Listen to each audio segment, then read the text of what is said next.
لپٹنے والے،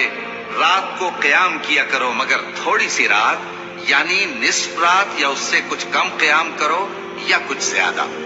اور قرآن کو اچھی طرح ٹھہر ٹھہر کر پڑھا کرو۔ ہم عنقریب تم پر ایک بھاری فرمان نازل کریں گے، کچھ شک نہیں کہ رات کا اٹھنا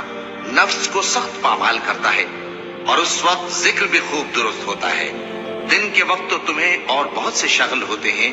تو اپنے پروردگار کے نام کا ذکر کرو اور ہر طرف سے بے تعلق ہو کر اسی کی طرف متوجہ ہو جاؤ۔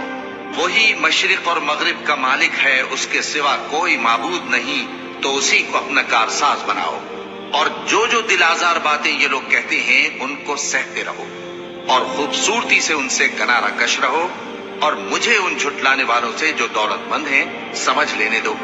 اور ان کو تھوڑی سی مہلت دے دو۔ کچھ شک نہیں کہ ہمارے پاس بیڑیاں ہیں اور بڑی زبردست آگ ہے، اور گلے میں اٹکنے والا کھانا ہے، اور درد دینے والا عذاب ہے۔ جس دن زمین اور پہاڑ کانپنے لگیں اور پہاڑ ایسے بھربھرے ہو جائیں گے جیسے ریت کے ٹیلے، اے اہل مکہ، جس طرح ہم نے فرعون کے پاس موسیٰ کو پیغمبر بنا کر بھیجا تھا، اسی طرح تمہارے پاس بھی محمد صلی اللہ علیہ وآلہ وسلم ایک رسول بھیجے ہیں جو تمہارے مقابلے میں گواہ ہوں گے۔ سو فرعون نے ہمارے پیغمبر کا کہا نہ مانا تو ہم نے اس کو بڑے دردناک انداز سے پکڑ لیا۔ اگر تم بھی ان پیغمبر کو نہ مانو گے تو اس دن سے کس طرح بچو گے جو بچوں کو بوڑھا کر دے گا، جس سے آسمان پھٹ جائے گا۔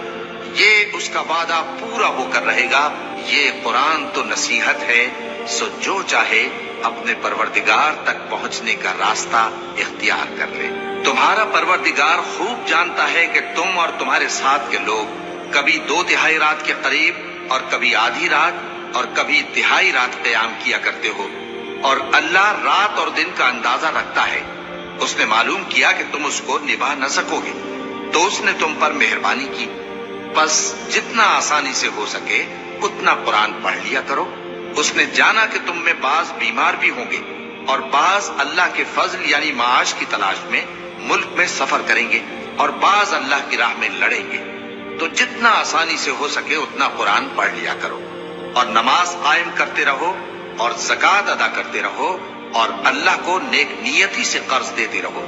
اور جو عمل نیک تم اپنے لیے آگے بھیجو گے اس کو اللہ کے ہاں بہتر اور صلے میں بہت عظیم پاؤ گے، اور اللہ سے بخشش مانگتے رہو، بے شک اللہ بخشنے والا ہے، مہربان ہے۔